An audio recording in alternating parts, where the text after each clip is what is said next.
"Murderer!" they screamed. "Witch!" The mob surrounded her, tearing at her dress, ready to kill her right there in the town square. Eliza Moore had done nothing wrong. She had nursed her dying husband for 6 weeks. She had held his hand as he took his last breath. And now the entire town wanted her dead. Then a gunshot cracked through the air. A stranger stepped forward, the richest man in 3 counties, a man who never got involved in town business, until now. "Eliza Moore," he announced, loud enough for everyone to hear. "Will you marry me?" She didn't know his name. She didn't know why he cared. She only knew saying yes meant survival, and saying no meant death. But here's what no one knew. The woman who destroyed Eliza's life had stolen everything: her husband's savings, her reputation, her future. And the man who just proposed? He knew the truth. Now Eliza must choose. Hide behind his protection forever, or fight back and expose the monster who ruined her life. Can a marriage built on survival become something real? And can a broken woman rebuild herself into something unstoppable? The best revenge isn't getting even. It's building a life so beautiful that your enemies become irrelevant. You are never too broken to start over. The people who try to destroy you have no power over the woman you choose to become. If you believe every woman deserves a second chance at life, hit subscribe and join our family. Tell me in the comments, have you ever survived something everyone thought would break you? And if this story gives you hope, share it with someone who needs to know that survival is just the beginning.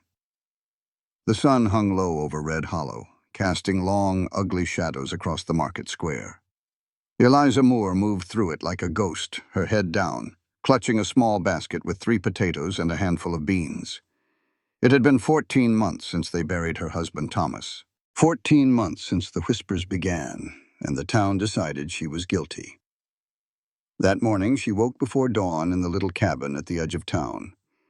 It used to smell of coffee and her husband, but now it only smelled of loneliness. She put on her simple gray dress and braided her dark hair, her hands steady for now. The walk to town was 20 minutes of her trying to make herself small, invisible, hoping to get her supplies and get home before the trouble started. But Red Hollow had other plans for her. The moment Eliza stepped into the square, she felt the air change. It was a stillness, the kind that comes right before a bad storm. The usual vendors were there, but today there were more people, and too many of their eyes were fixed on her. "Murderer!" a voice hissed as she passed. Eliza gripped her basket tighter. She never looked. Looking was an invitation for them to get louder. She reached Pete's vegetable stand and picked out her potatoes. Pete watched her with sad eyes. "Those will be a penny each," he mumbled. Last week they were 3 for a penny. She knew it, and he knew she knew it. But who would stand up for her? "I will take 3, she said, placing the coins in his hand. "Eliza Moore." The voice was sharp and cold. It cut through the market noise and made Eliza's blood run cold. She knew that voice. Everybody did. It was Marble Kane. Slowly, Eliza turned. Marble stood 10 feet away, dressed in a fancy purple silk dress. Her hair was swept up under a hat that probably cost more than Eliza's cabin.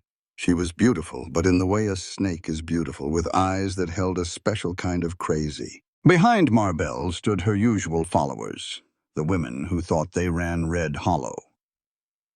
"Mrs. Kane," Eliza said, her voice flat. "Good morning?" "Is it?" Marble smiled a little. "I am not so sure it is a good morning when a poison maker walks free among decent people." Poison maker. That was the newest lie they had made up for her. Witch, husband killer, and now this. It did not matter that she had nursed Thomas for 6 long weeks. It did not matter that she held his hand as he died, feeling a part of herself die right along with him. "I make herbal remedies," Eliza said, trying to stay calm. "You make poisons," Marble snapped, stepping closer. "Everyone knows it. You probably practiced on poor Thomas first." "My husband died of a fever." Eliza's voice trembled. Doc Hartley said so.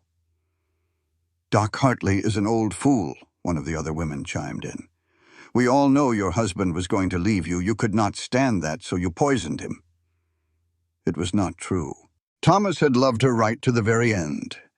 But the truth had not mattered in Red Hollow for a very long time. I never...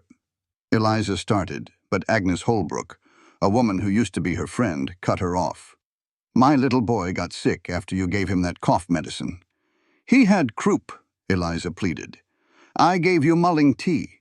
It is harmless. He was sick for 3 more days, Agnes said, refusing to look at her. Eliza stopped. She realized it was no use. They did not want facts. They never had. The crowd was getting bigger now, closing in around her, blocking any way out. The open square now felt like a trap. I think, Marbell said, her voice loud enough for everyone to hear, that Red Hollow has been too patient with you, Eliza Moore. Just then, someone shoved her hard from behind. Eliza stumbled and her basket fell, the 3 potatoes rolling away in the dust. She bent to get them, but another push sent her sprawling. Hands were shoving her back and forth now, like she was nothing. Please, she whispered, hating how weak she sounded.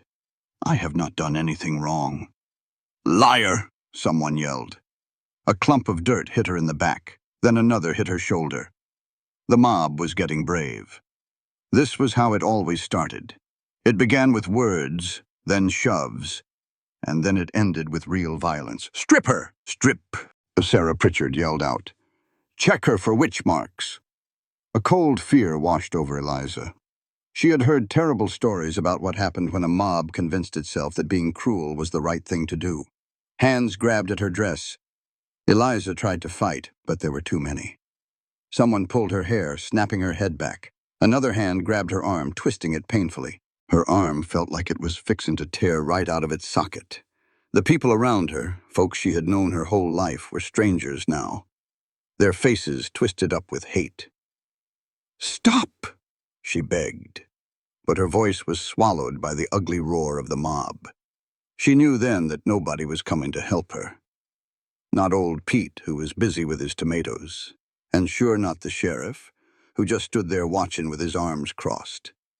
This was how it ended, torn apart by her own neighbors for doing nothing more than outliving her husband. Then a gunshot cracked through the air like a whip.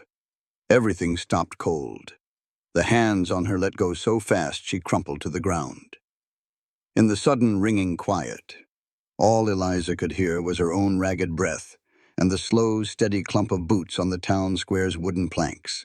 A tall man stood there, a rifle still smoking in his grip. Silas Crow. He owned the biggest ranch in 3 counties and held the debt on half the town. He was a man who stayed out of town business. Well, it looked like that was about to change. He walked slow and steady, the crowd parting for him like the Red Sea. He stopped about 5 feet from where Eliza knelt in the dirt, her dress torn. For a long moment, he just looked at her with eyes as pale and cold as a winter sky. Then he turned to the crowd. Morning, folks, he said, his voice quiet, but carrying clear across the square. Looks like I'm interrupting something. Marble Cane finally found her tongue. She killed her husband, everybody knows it. Silas repeated the words slow. Everybody knows. That's a funny saying. Usually means nobody knows a thing, but you all agreed to pretend you do. He paused. Doc Hartley signed the death certificate. Said it was a fever. Are you calling the doc a liar, Mrs. Kane? His gaze swept over the crowd and folks actually flinched. It's amazing how brave people get when the odds are 30-1. The sheriff finally shuffled forward. Now, Mr. Crow, this ain't none of your affair. Silas pinned him with that icy stare. I thought keeping the peace was your concern, Sheriff, but it seems you're content to watch a woman get ripped apart in broad daylight. The sheriff's face turned beet red, but he knew better than to argue. Silas turned back to Eliza. He reached down and offered her his hand. Mrs. Moore. She stared at his hand, scared to take it. Men like Silas Crow didn't do things for no reason. "Take my hand," he said again, a little softer this time. Her own hand shaking, she placed it in his. He pulled her to her feet like she weighed nothing at all. He then took off his own coat and draped it over her shoulders, covering her torn dress. It smelled like leather and wood smoke. It smelled safe. "All right," Silas said, turning back to the silent crowd but keeping a steadying hand on her elbow. "This town has decided Mrs. Moore is guilty. Evidence be damned. And since she's alone, she can't defend herself." "She's a danger," Marble insisted, though her voice wavered. "Well then, I've got a solution." He looked down at Eliza, and a flicker of something like kindness showed in his eyes. "Mrs. Moore, I'm about to ask you something. You are free to say no. I'll still see you home safe today, you understand?" Eliza could only nod. He took a breath and his voice rang out for all to hear. "Eliza Moore, will you marry me?" The whole world just tilted. Eliza was sure she had heard him wrong, that her mind had finally snapped. Silas Crow, the most powerful man she'd ever known, couldn't have just asked to marry her. But the gasps from the crowd told her it was real. "What?" Marble Kane shrieked. "You can't be serious." "I'm dead serious," Silas said, his eyes never leaving Eliza's. "This woman needs protection. As my wife, she will have my name and my resources. Anyone who tries to harm her will have to answer to me." He paused. "Seems like a practical solution to me." Practical. The word sounded insane. Marrying a man she'd never even spoken to before today. A man who was offering her survival, not love. But she looked at the hateful faces in the crowd and knew what her choice was. She could say no and wait for this mob to finish the job one day. Or she could say yes to this strange, powerful man and live to see tomorrow. Her life was now tied to a stranger. She was at the mercy of a man she had no reason to trust. But this arrangement meant she would live. It was a chance. "Yes," Eliza heard her own voice whisper. "A little louder, if you would," Silas said, his tone gentle, "so everyone can hear." Eliza raised her head and stared right into Marble Kane's furious face. "Yes, I will marry you." The town square erupted. Marble began to shriek in protest. Sarah Pritchard soured like she had bitten into a green persimmon. The Whitmore sisters gasped and grabbed one another. Half the men grumbled in anger while the others looked on with grudging respect. Silas offered a small, satisfied smile and turned to the lawman. "Sheriff Dalton, I do believe Judge Morrison is in town. We'll need him for a ceremony." He glanced up at the sun. "Let's say around 2 o'clock. That should give Mrs. Moore time to gather her things." "Now you hold on," Marble sputtered. "This is madness. You can't just—" "She's a danger to us all. She will poison you in your bed." "Well, I reckon that is a risk I am willing to take." Silas's voice was even, but he stood taller, his whole manner turning to stone. "Unless you have some actual proof of a crime. Legal proof, not just mean-spirited gossip." Marble's jaw worked, but no sound came out. "I thought not." Silas placed a hand on the small of Eliza's back and guided her forward. The crowd parted for them like water around a rock. "Come along, Mrs. Moore. Time to get you home." They crossed the silent square, his hand a steady presence. Eliza's head was spinning. Behind them the shouting started up again, a mess of angry voices. But Silas never looked back, so Eliza did not either. At the edge of town, a massive black stallion waited, a perfect match for its owner's powerful presence. Silas lifted Eliza onto the saddle, then swung up behind her, his arms enclosing her as he took the reins. "Which way?" he asked, his voice low. "The East Road," Eliza managed to say. "About half a mile past the church." He urged the horse into a steady walk, leaving Red Hollow and its whispers behind them. For the first few minutes they rode without a word. Eliza was sharply aware of him behind her, the solid warmth of his chest, the secure circle of his arms, his even breathing. He smelled of the wool coat and something else, something like fresh earth and pine that made her pulse quicken. "You did not have to do that," she finally said, her voice small against the rhythm of the horse's gait. "No," he agreed. "I did not." "So why did you?" She thought for a long moment he would not reply. "Because I have watched this town try to break you for 14 months, and I grew tired of watching." Eliza turned in the saddle to see his face. The brim of his hat cast a deep shadow, but she could see the firm line of his jaw. "You have been watching me?" It is hard to miss when a person is being systematically torn down. His gaze met hers, and something in his dark eyes stole her breath. "Your husband was a good man. He worked for me for 3 years before he passed." Eliza shook her head. Thomas had held so many jobs. "He spoke of you," Silas went on.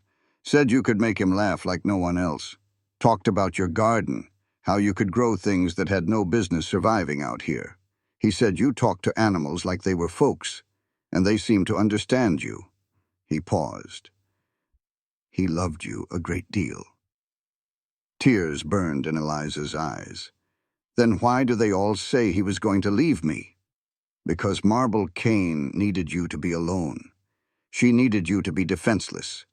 The easiest way to do that was to poison his memory so no one would stand up for you." "But why? I never did a thing to that woman." "Are you sure?"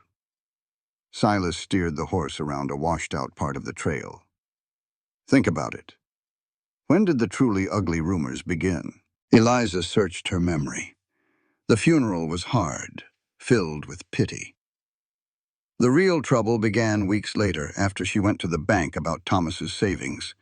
They told her the accounts were empty, paid out to creditors she had never heard of. When she pushed for answers, they told her to stop making trouble. "The money," she whispered. "It all went bad after I asked about the money." "Thomas had saved a good sum," Silas said. "Nearly $2,000. He planned to buy you a proper house, get you out of that little cabin." Silas paused. "But after he died, that money vanished, and anyone who might have helped you suddenly believed you were a wicked woman." The awful truth settled between them. "Marble stole my money," Eliza said, the words tasting like ash. "Then she turned the whole town against me, so I could not fight back." "That is how I see it," Silas said, his arms tightening around her in a protective way. "But I cannot prove it. Not yet." "How does marrying me help prove anything?" "It does not. Not directly," he admitted, "but it keeps you safe until the truth can find its way into the light. And it shows Marble Kane she does not own every soul in Red Hollow." Eliza's cabin appeared ahead. Thomas had built it himself. She had made it a home. Now she had to leave it. Silas helped her down and waited while she went inside. It did not take long to pack her few belongings. A couple of dresses, her mother's silver-backed hairbrush, and a wedding photograph of her and Thomas. She gathered her herbs and supplies, then took one last look at the room that had been her world. She had known happiness here. Maybe she could find it again somewhere else. When she came out, Silas took her bag without a word and tied it to the saddle. He helped her back into the saddle, and they rode toward town without a word. That ride felt different, like a final chapter closing. Eliza watched the familiar land slip by, the creek where she and Thomas fished, the old oak with their initials, the hill where they watched the sun go down. She wasn't just leaving a cabin. She was leaving the life she had dreamed of. By the time they got to the church, a crowd was already waiting. Judge Morrison stood on the steps, looking mighty uncomfortable. Sheriff Dalton was nearby with a sour look on his face, and right up front was Marble Kane, her expression a nasty mix of anger and fear. Silas swung down and helped Eliza off the horse, then offered his arm. She took it, feeling his solid strength. Silas Crow was not a man who second-guessed himself. "Ready?" he asked her softly. Eliza just nodded. They walked up the steps together. Judge Morrison cleared his throat. Mr. Crow, Mrs. Moore, are you both certain about this? I am, Silas said. The judge turned to Eliza. Ma'am? Yes, she said, surprised she truly meant it. This wasn't the marriage she wanted, but it was the one she needed. Very well, the judge said, opening his Bible with shaky hands. Dearly beloved. The ceremony was quick, almost brutally so. The judge hurried the words, maybe afraid Marble would start something. Do you, Silas Crow, take this woman to be your lawfully wedded wife? I do. And do you, Eliza Moore, take this man to be your lawfully wedded husband? Eliza looked at Silas, at his strong jaw and his cool eyes that were surprisingly warm when they looked at her. She thought of Thomas and the love they lost. She remembered the mob, the hands tearing at her clothes, and the real fear that she would die right there. Then she thought about the choice Silas had given her, a real choice. I do, she said, her voice clear. Then by the power vested in me by the territory of Montana, I pronounce you husband and wife. The judge slammed his Bible shut. Mr. Crow, you may kiss your bride. Silas paused for just a second. Then he leaned down and gave Eliza a short, gentle kiss. It was nothing like the one she'd shared with Thomas, but it felt like a promise, a new beginning. When they faced the crowd, folks just stared, a mixture of shock and anger on their faces. Silas led Eliza back to his horse and swung up behind her. Before they could leave, Marble's voice cut through the silence.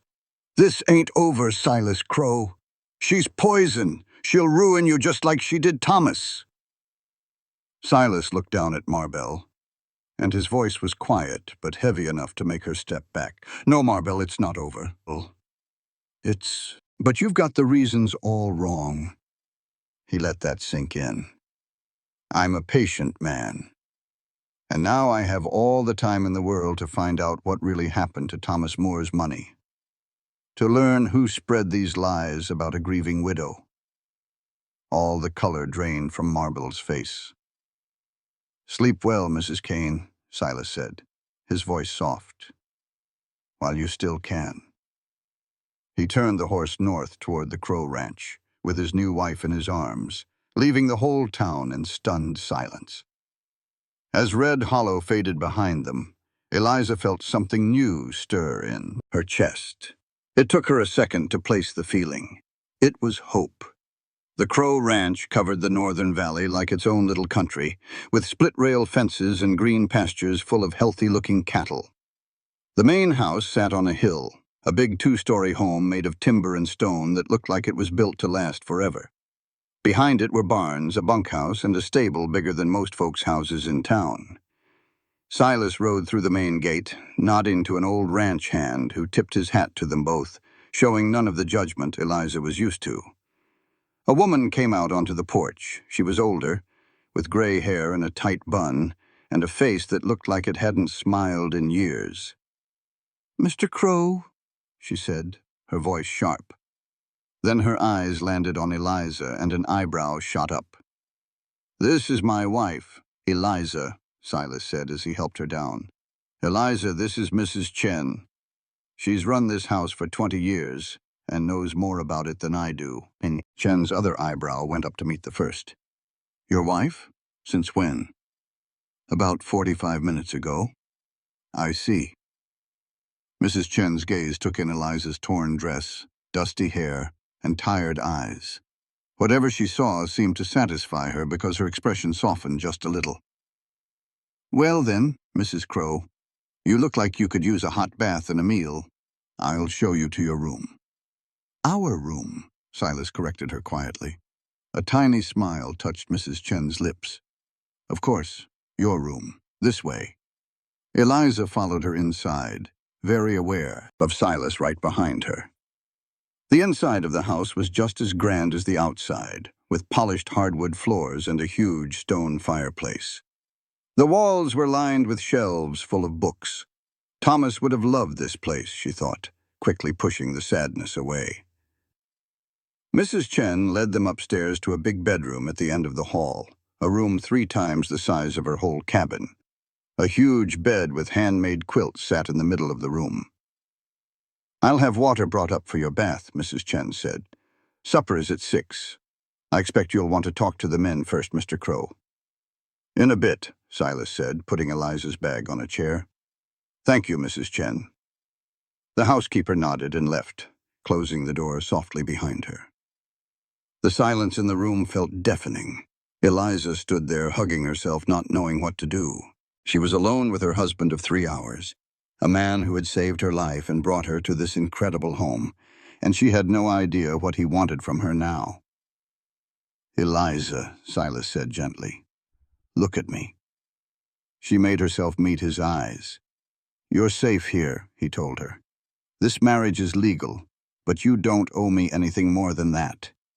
You'll have your own space and make your own choices. I won't ever force you. Do you understand?" "Then why?" The question tumbled out before she could stop it. "Why marry me? Me? Why not just offer me a job as a housekeeper? Or give me money to leave this place? Why tie yourself to me?" Silas moved to the window and looked out at his sprawling land. "Because anything less would have still left you in danger. As my employee, you could be dismissed. If I gave you money, they would have called you my mistress, making everything worse." He turned to face her. "But as my wife, you have the protection of the law. You have rights. You have a claim to my name and everything I own. To get to you, Marble Cane has to go through me. Anyone who tries to harm you will have me to answer to." "But you do not even know me." "I know you are innocent. I know you loved your husband. And I know you are stronger than anyone gives you credit for, because you survived 14 months of pure hell." He paused, his voice softening. "And I know what it is to be alone." Something in the way he said that last part felt raw and real. Eliza realized she knew nothing about Silas Crow, only the town's rumors, that he had come to this land 10 years ago with money from back east, that he never spoke of his family, and that he was a hard man, fair but distant. "What will we tell people," she asked, "about this arrangement?" "As much of the truth as we can," Silas said, crossing his arms. "We are married. You live here now. What happens between us, behind our own doors, is no one's business but ours." A knock on the door cut them off. A woman's voice called out, "The water is ready, Mrs. Crow." 2 young men entered carrying a large copper tub, followed by Mrs. Chen and a girl no older than 16, both carrying steaming buckets. They were quick about it, filling that tub with steaming water. They tossed in some salts that smelled something like lavender, then cleared out, quiet and proper, just like Mrs. Chen herself. "All right, I'll let you be," Silas said, heading for the door. "Got some things to see to before supper. Mrs. Chen is fixing to bring you some clothes. They might need some taking in, but they'll do for now." "Silas," she called out. He stopped, his hand on the knob. "Thank you for all of this." He just gave a single nod and was gone, shutting the door behind him. Finally, she was alone. Eliza let out a long, shaky breath she'd been holding in forever. She carefully took off Silas's coat, folded it neat, and laid it on a chair before wrestling with her own ripped dress. The woman staring back from the mirror wasn't nobody she knew.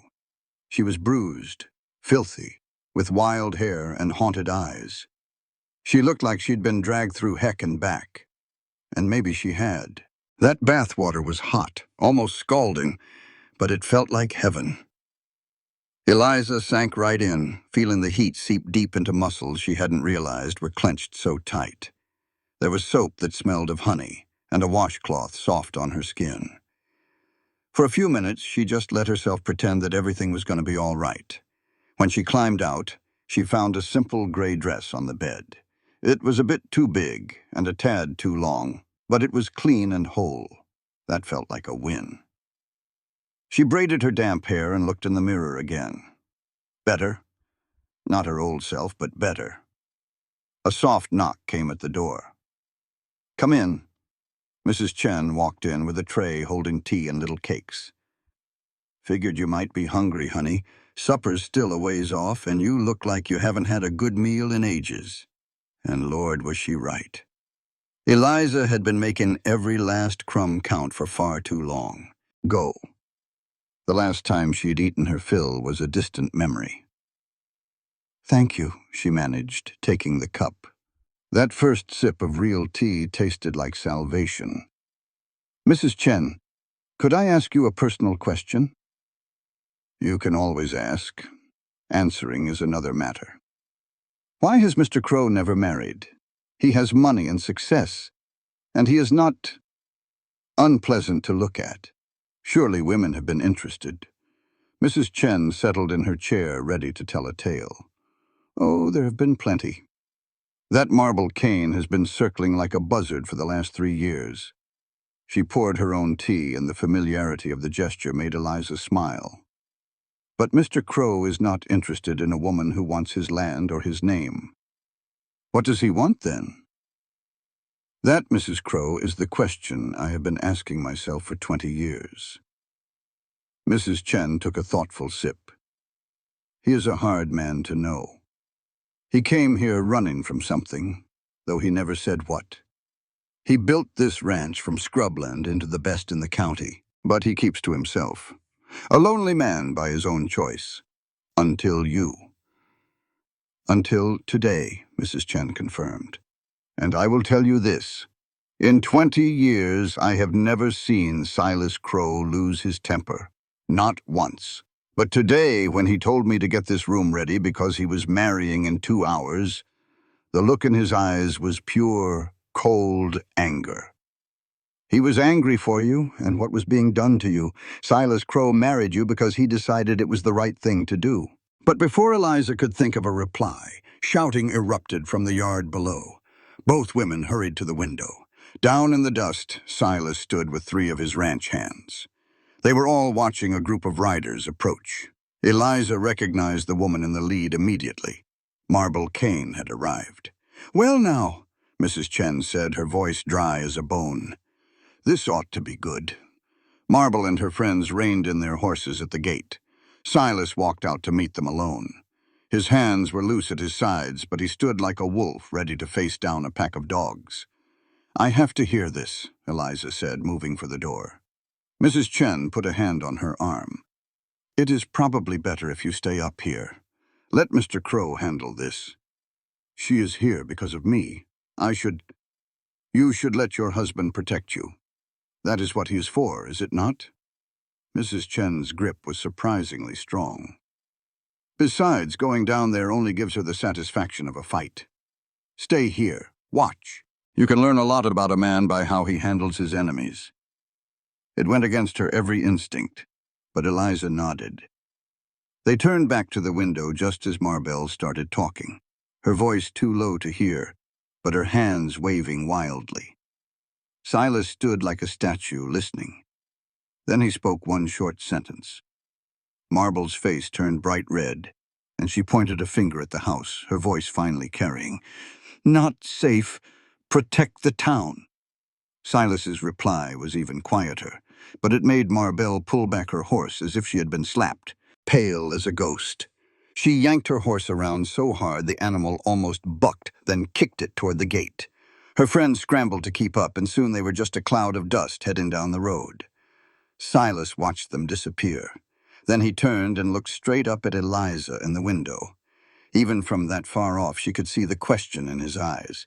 She gave a little wave, trying to say she was okay, that she was thankful, and that she was still trying to figure out how her entire life had turned upside down in one afternoon.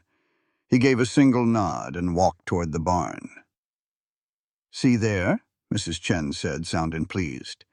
"That man knows how to handle things." Supper that night was a quiet affair.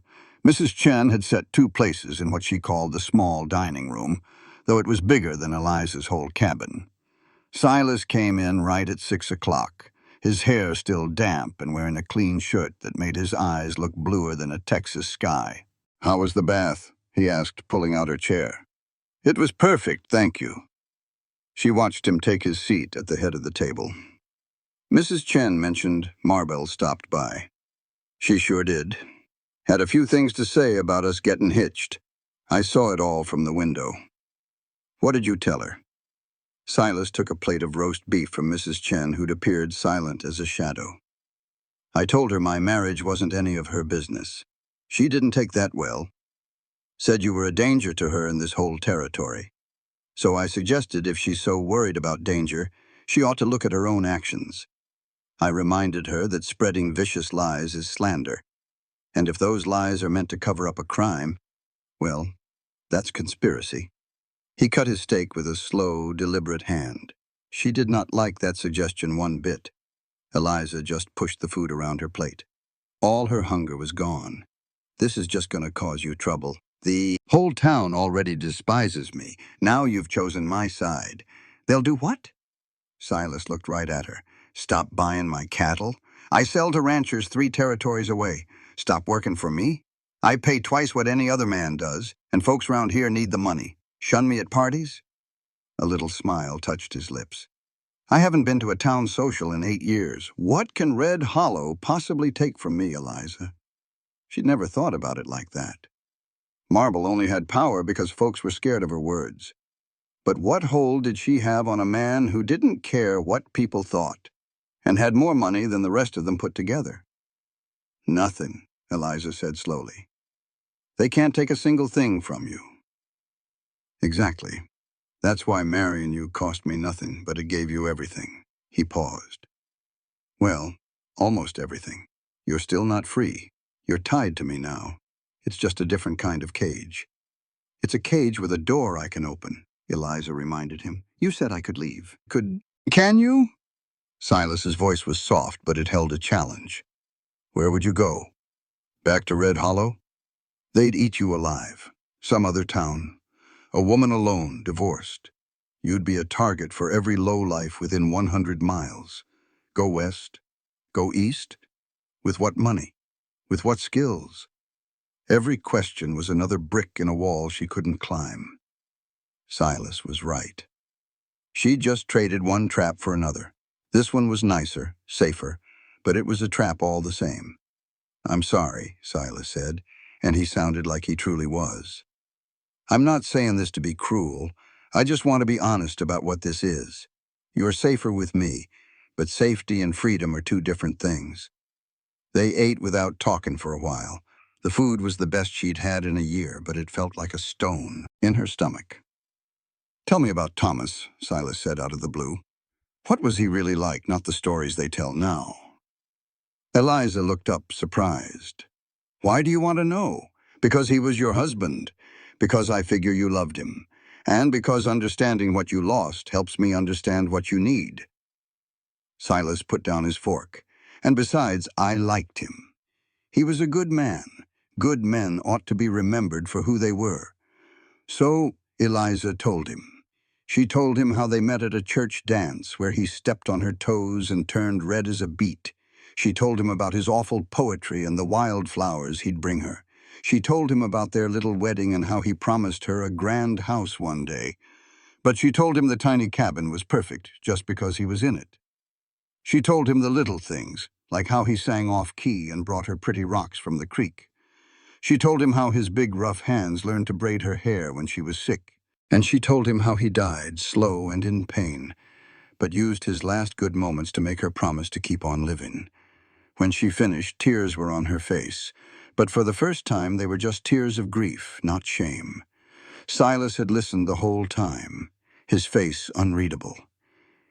He sounded like a man worth loving, he said quietly. He was, Eliza whispered, wiping her eyes. I'm sorry for all that. Don't be. I'm the one who asked. Silas stood and poured 2 glasses of whiskey, handing one to her, to Thomas Moore, a good man who deserved a better hand than he was dealt. Eliza lifted her glass. To Thomas. The whiskey burned, hot and strong, all the way down. Now, Silas said, sitting back down, we need to sort out some practical things. Tomorrow, make a list of everything you need, clothes, personal things, supplies for your herbs, whatever you require. Mrs. Chen will take you to town. I can't go back there, Eliza said, her voice tight with panic. Silas, I can't. Mrs. Chen will take you to Three Forks. It's 30 miles west, and big enough that news from Red Hollow doesn't travel fast. You'll be fine there. He waited a moment. But Eliza, you will have to face that town again someday. We can't hide out here forever. Why not? The question sounded more desperate than she wanted. You said you don't need them. We could just stay here and forget they even exist. Because I meant every word I said to Marble. I'm going to find out what happened to Thomas's money. I'm going to find out who started the lies about you, and I'm going to find out why. To do that, I have to ask questions in Red Hollow. His eyes were like hard steel. Someone in that town knows the truth, and I'm fixin' to find them. That night, Eliza lay in a giant bed while Silas slept in a chair by the window. He said he was a light sleeper and wanted to make sure she felt safe. She just stared at the ceiling, thinking about truth and lies and this strange new life. Outside, the Montana night was still save for the whisper of the wind. And in the chair, the steady sound of Silas's breathing was like a promise. He was the protector she never asked for, but desperately needed. For the first time in 14 long months, Eliza fell asleep without being afraid of the morning. The next few days felt like a dream. Mrs. Chen took her to Three Forks. They bought cloth and supplies, and not one person gave her a second glance. It felt strange to be looked at, like she was just another person. She was treated like a person, not a problem. Eliza kept waiting for someone to point a finger and start shouting, but the accusations never came. Silas worked his ranch from dawn until dusk. He always came home for supper, and they would eat together, making small talk about the cattle or the weather. They never discussed the fact that he slept in the armchair while she took the bed. On the fourth night, that peace was shattered. Eliza woke to the sound of yelling and the smell of smoke. Silas's chair was empty. She ran to the window, and her heart stopped. The barn was on fire. Flames were already climbing up the walls, a terrible orange monster against the dark sky. Men were yelling and throwing buckets of water, but it was no use. She threw on a robe and ran downstairs into the chaos. The heat hit her like a physical blow. One of the ranch hands grabbed her. Mrs. Crow, you need to get back. It is not safe. Where is Silas? She cried. The boss, the man choked out. He went inside to get the horses. Just then, a section of the roof gave way with a deafening roar. Sparks shot toward the stars, and from inside that inferno, Eliza heard a scream. She did not know if it was man or animal. She did not stop to think. She just ran. Hands grabbed for her, but they missed. The open barn door was like the mouth of hell, and she plunged right through it. The heat was blinding. The smoke stole the air from her lungs and filled her eyes with tears. The world became a blistering orange fog. She dropped low to the ground, trying to see through the smoke. Silas! She screamed, her voice raw. A shape burst from the haze. It was a horse, its eyes wide with terror, charging straight for her. Eliza flattened herself against a wall as it galloped past. Then another and another. Someone was driving them out. Over here! Silas's voice was strained, coming from deeper inside. Eliza, what in the hell are you doing? Get out of here! She crawled toward the sound and found him in a stall, fighting with a horse tangled in its own rope. The animal was thrashing wildly. Help me, he gasped. Hold his head. Just talk to him. Eliza grabbed the horse's halter, pressing her face against its muzzle like she had seen her father do countless times. Easy now, she whispered, her lungs burning. Easy, boy. We are getting you out of here. The horse's panicked eyes met hers, and for a split second it calmed down. It was just enough time for Silas to free the rope and lead the stumbling animal toward the door. They burst out into the night, coughing and gasping for air. Hands pulled them away from the collapsing structure. Mrs. Chen was there, wrapping them in blankets. The men had given up on the barn and were now just trying to keep the flames from spreading. You could have died, Silas said, his voice rough. It was full of anger, but underneath it, for the very first time, Eliza heard the sound of fear. "What in heaven's name were you thinking running in there?" he demanded, his hands shaking as he gripped her shoulders. Soot smeared his face. "I thought you were inside that fire," Eliza coughed back. "Was I supposed to just stand by?" "Yes," he said, his voice raw. "You were supposed to stay safe. That is the whole point of this." Eliza met his gaze. "Maybe I want to keep you safe, too." His anger seemed to melt away. Before he could speak, a ranch hand hollered, "Boss, you need to see this!" Behind what was left of the barn, two men held a young fellow who reeked of kerosene. He looked like he spent more time in saloons than doing an honest day's work. "Caught him running," one man said, holding up matches and an empty can. Silas stared the boy down. "What's your name?" "Go to hell." "Fair enough," Silas replied, then turned to his man. "Lock him in the root cellar until the sheriff gets here." "You can't do that. I have rights," the boy yelled. "So did my barn," Silas said quietly. "But you're right. Someone ride to town and fetch the sheriff. Tell him we have an arsonist." The boy's tough act crumbled. "I want a lawyer." "You will get one," Silas promised, leaning in close. "Right after you tell me who paid you to set this fire." The sun rose over the smoldering ruins of the barn. By some miracle, all the horses and people were safe. Eliza sat on the porch steps, a blanket wrapped around her, her throat aching from the smoke. Silas sat beside her. "Marble," Eliza stated, not as a question. "Likely," Silas agreed, his jaw tight. "But we need proof. That boy in the cellar knows something." He looked at the wreckage.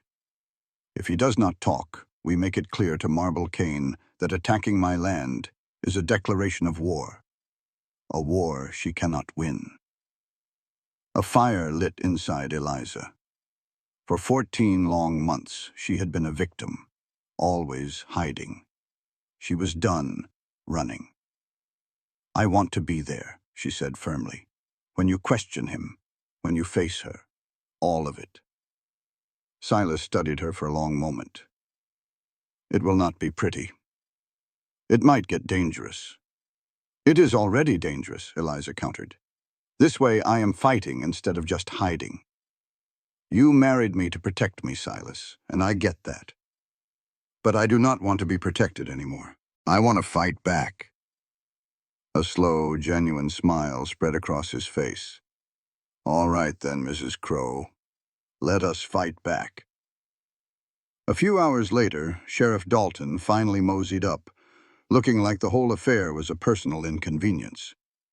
"Heard you caught yourself a firebug," he said, dismounting with a grunt. "He is in the root cellar," Silas said, his posture calm but ready. "We caught him with the kerosene and matches. My men will testify." "Now hold on, let's not get ahead of ourselves," Dalton said, wiping his sweaty face. "Could be the boy just made a foolish mistake." "Setting a fire is not a mistake, Sheriff. It is a crime." Sure, let me go talk to the fella," Dalton said, heading for the cellar. Silas stepped directly into his path. "I will be joining you." "Now, Mr. Crow, that is not proper procedure." "Neither is ignoring a lynch mob, but you seemed fine with that." Silas's voice dropped low and sharp. "That boy tried to burn my men and my animals alive, so yes, I will be there, and so will my wife." Dalton's eyes flickered to Eliza and then away.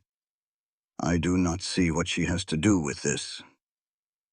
"She has everything to do with this," Silas corrected him. "This fire was not about my barn, it was a message. And I think we all know who sent it." The sheriff's face turned red, but he did not argue. At the root cellar, Silas swung open the heavy door. The young man huddled inside, his bravado gone, replaced by the face of a scared kid. "About time," he snarled. "You cannot just lock me up." "Arson is also illegal," Silas replied calmly. "Sheriff? Let's make this official," Sheriff Dalton said, his voice gravelly. "Son, I'm the law here. Now, you want to tell me why you were on Mr. Crow's land after midnight holding kerosene and matches?" The boy shot back. "I was just passing through. Found the can on the road. That ain't a crime." Silas stepped in, his voice low. Passing through at 2 in the morning, miles from any town, with matches in your pocket and the smell of kerosene on your hands? The boy's eyes darted between them, doing the math in his head. Maybe I was looking for work, he stammered. Eliza had been quiet, just watching the boy. She saw every lie before it left his mouth. You are a terrible liar, she said softly. The boy's head snapped toward her, a flash of shame on his face. You don't know me. I know you're scared, she replied.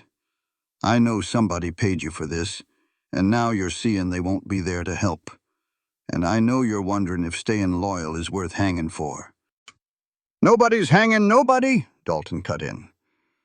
Now hold on, Sheriff, Silas said calmly. Montana law is mighty clear. Arson that puts folks in danger is a capital offense. We had 12 men sleeping in that bunkhouse. The wind was blowing right at 'em. The boy turned pale as a sheet. I didn't mean for nobody to get hurt, he whispered. She said the barn was empty. Silas locked onto that last word. She? He asked, quick as a coyote. The boy's mouth slammed shut, but the damage was done. Son, Dalton said, his tone a little softer now. If someone put you up to this, it could help your case. A judge might see that different. But if you cover for 'em, well, you're taking this fall all by your lonesome. The boy looked from face to face, cornered and afraid. Eliza saw the fight go out of him. I want a deal, he said, his voice shaky. I tell you everything. You make sure I don't hang. That's not up to me, Dalton said flatly. That's for the judge. Then I ain't talking. Silas knelt, getting eye to eye with him. What's your name, son? Your real name. A beat of silence. Danny. Danny Warren. All right, Danny. Here's the truth of it. You're in a world of trouble. But the person who hired you? They're just as guilty. Maybe more. 'Cause they were too cowardly to do the dirty work themselves.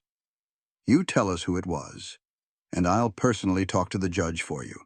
You'll still pay for what you did, but I'll make sure he knows you helped us, that you were used by someone with more money than sense.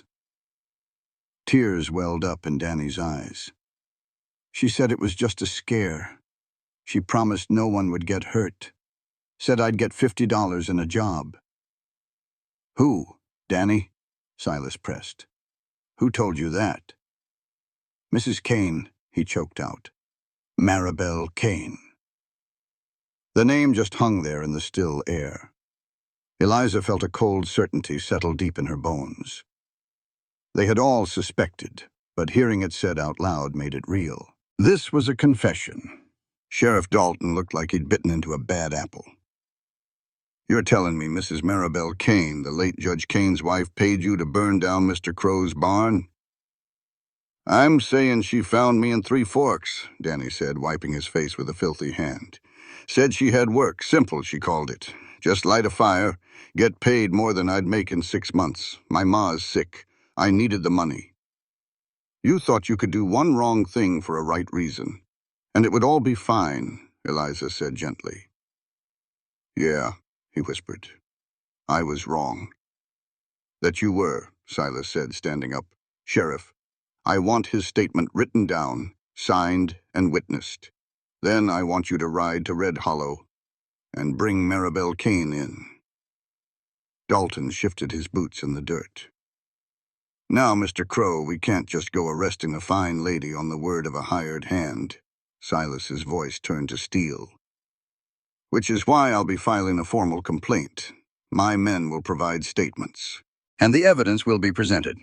Sheriff, if you don't do your job, my next stop is the territorial governor's office to ask why the law in Red Hollow only applies to the poor.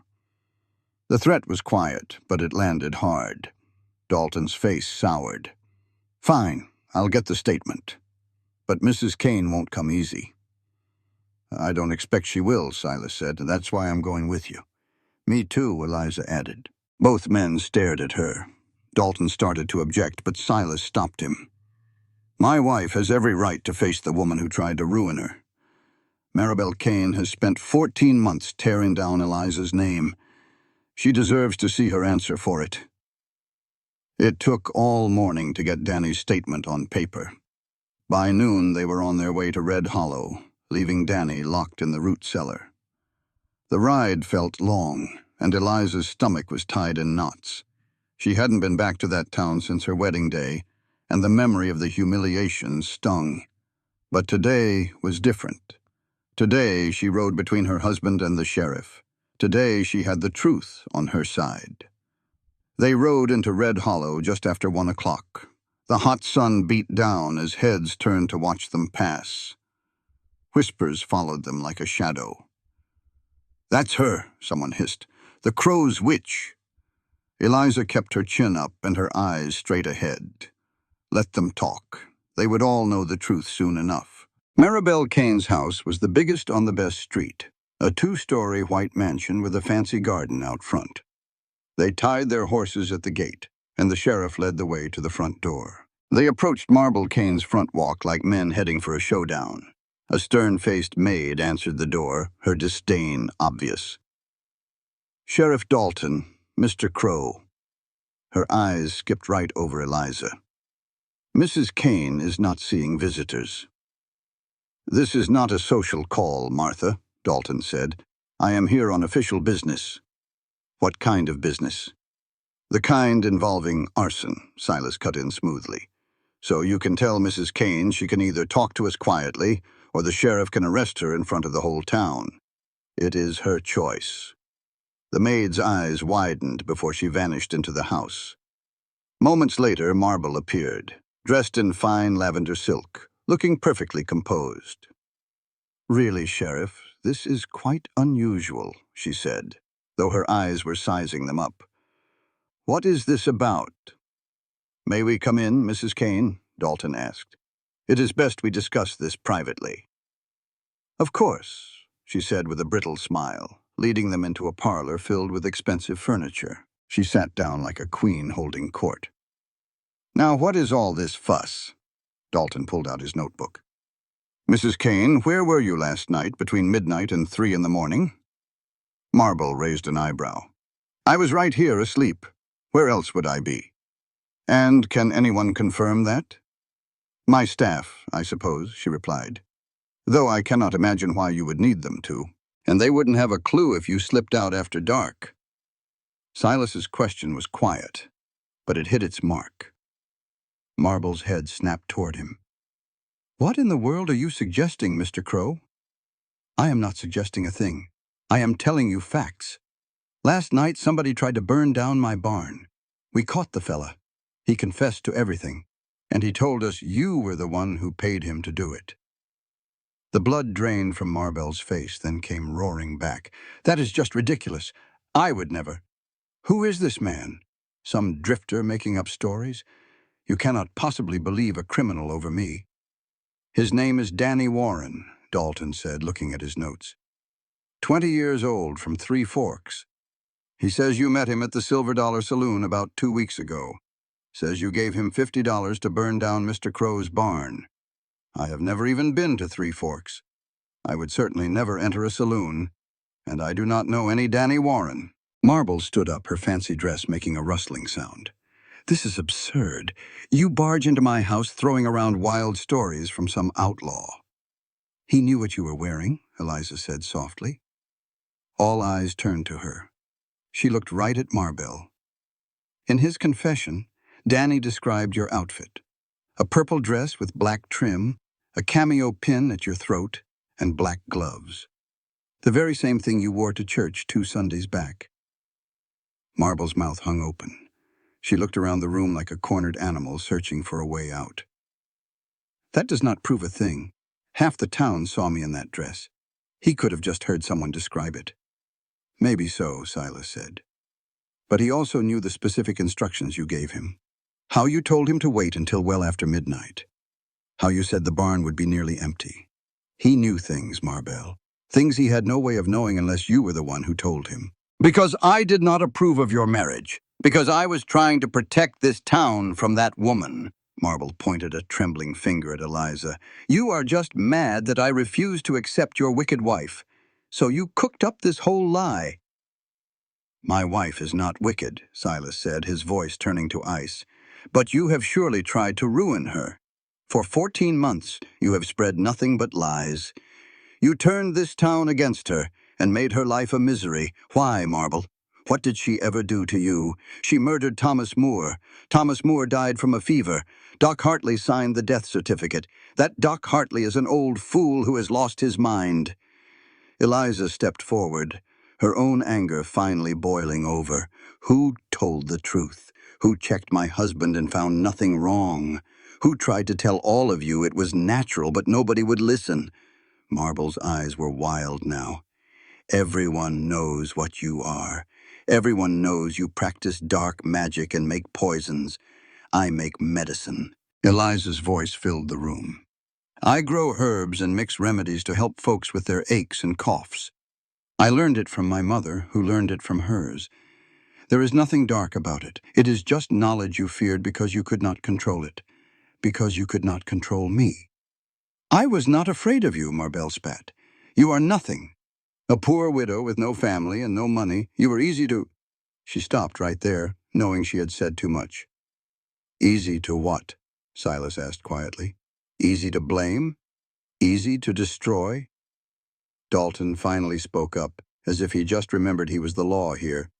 I think you had better come down to the office with me, Mrs. Kane. We have some more questions for you. I am not going anywhere. I have done nothing. Well then, you will not mind answering a few questions. I want my lawyer.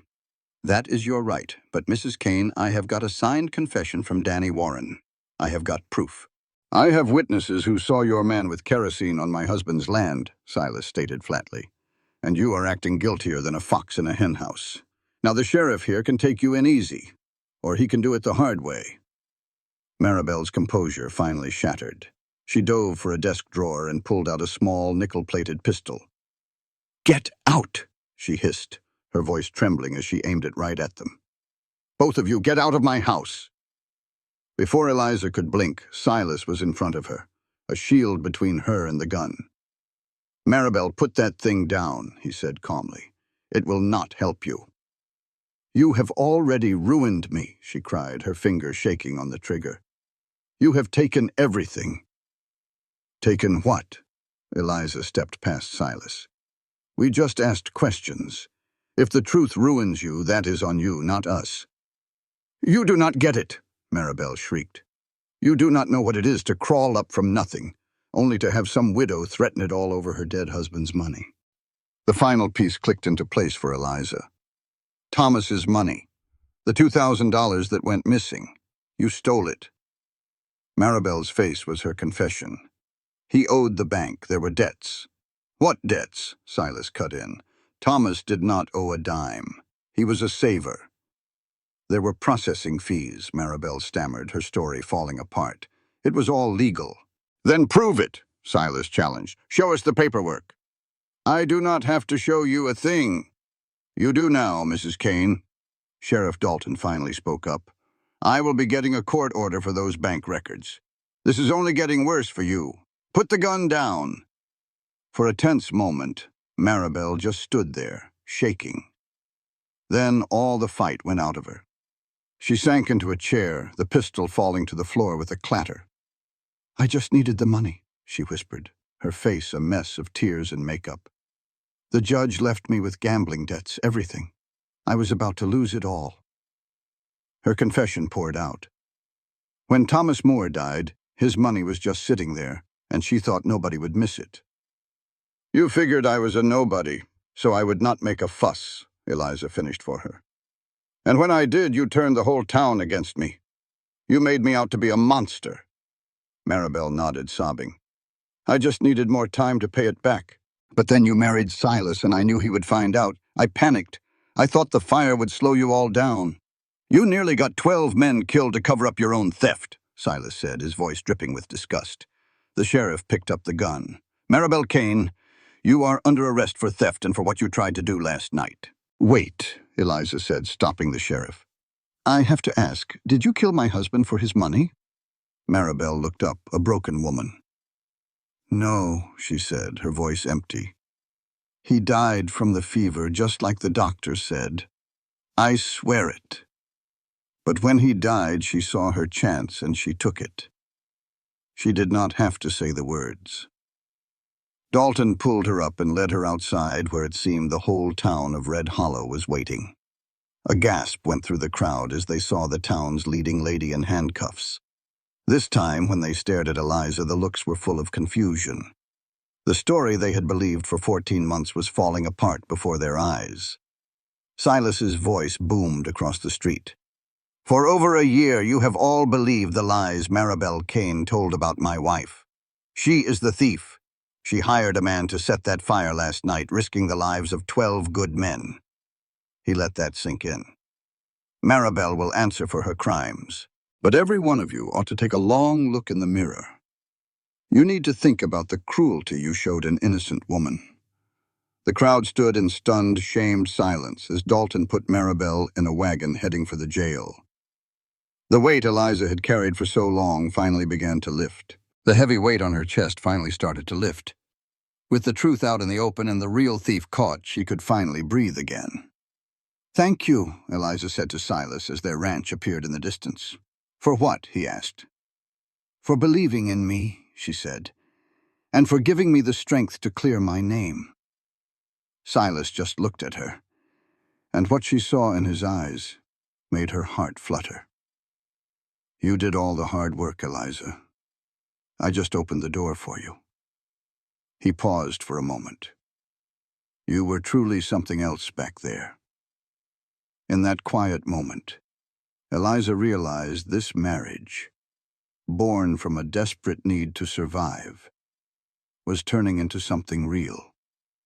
It was something built not on romance, but on a deep respect and a hard-won trust. A few days later, a formal investigation into Thomas Moore's estate began. The territorial prosecutor, a no-nonsense woman named Margaret Whitfield, arrived in Red Hollow. She was known for hating corruption, and she came ready to look into every single dollar Marble had ever touched. Eliza watched it all happen from a distance, feeling like she was in a dream. Twice a week, she and Silas rode into town to meet with the prosecutor, and every time, the shame of the town was so thick you could feel it. The people who had once treated her so cruelly could no longer look her in the eye. The women who had ripped her dress now hurried to the other side of the street. The men who had watched in silence now suddenly had somewhere else to be. "They are ashamed," Silas noted one afternoon, after one of the Whitmore twins nearly ran to get away from them. "They are finally realizing what they did to you." "Good," Eliza said, her voice sounding colder than she expected. "They ought to be." Silas gave her a look she could not quite figure out. "You have every right to be angry." "I do not know what I feel," Eliza confessed, looking at the main street where her life had almost been destroyed. "I thought I would feel triumphant. Instead, I just feel tired. These people were my neighbors. Some were friends. Yet they were so quick to believe the worst of me." "Fear makes cowards out of good people," Silas said softly.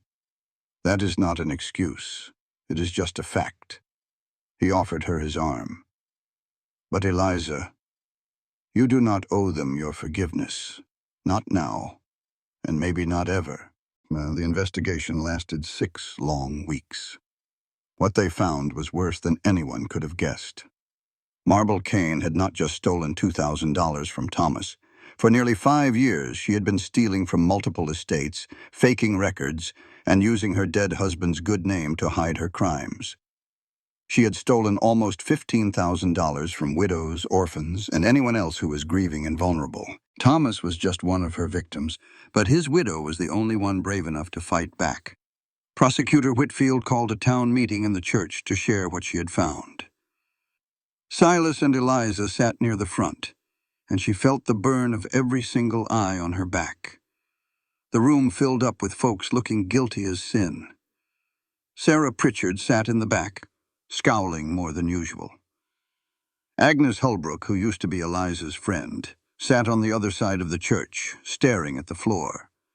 Sheriff Dalton stood by the door, looking like he would rather be anywhere else on earth. Prosecutor Whitfield stood at the pulpit, her gaze sweeping over the silent crowd.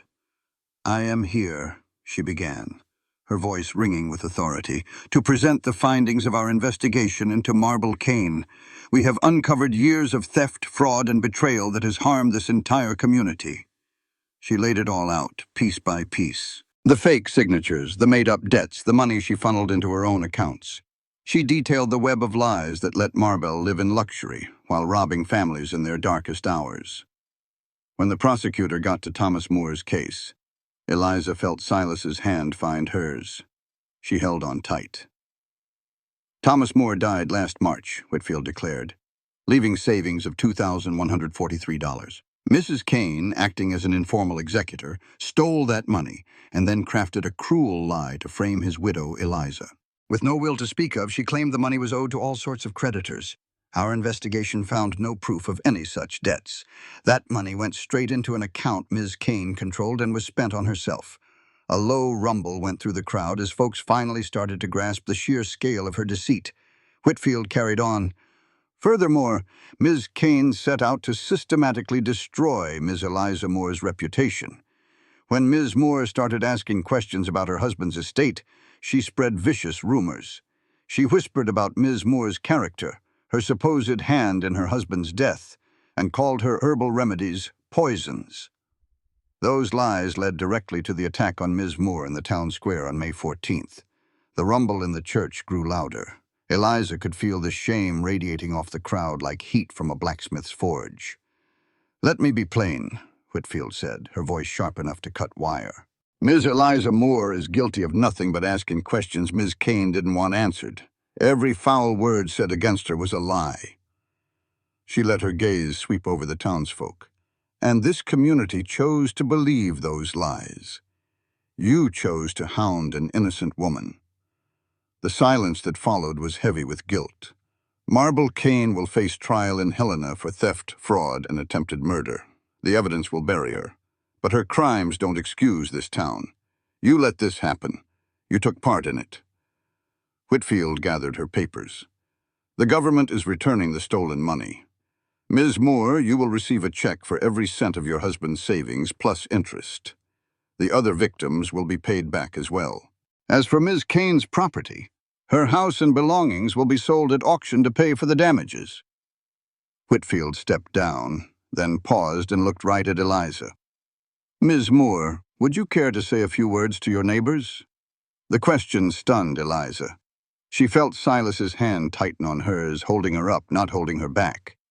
The choice was hers. Every last person in that church had wronged her. They had either joined the mob or stood by and watched it happen. They deserved her fury.